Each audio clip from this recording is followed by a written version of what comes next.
Os maiores luxos da vida são saúde, tempo e o amor da nossa família. O resto é resto. A gente passa tanto tempo correndo atrás de coisas que brilham, mas esquece que a verdadeira riqueza está em ter saúde para viver, tempo para aproveitar e a família por perto.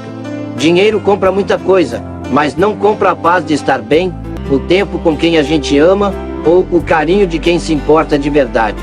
Deus nos abençoa com esses luxos todos os dias. E muitas vezes nem percebemos. Quando a gente acorda com saúde, tem o privilégio de passar tempo com quem amamos e receber o abraço sincero da nossa família. Isso já é motivo para agradecer demais. O resto é detalhe. Passa com o tempo. O que fica de verdade é o amor e os momentos que compartilhamos.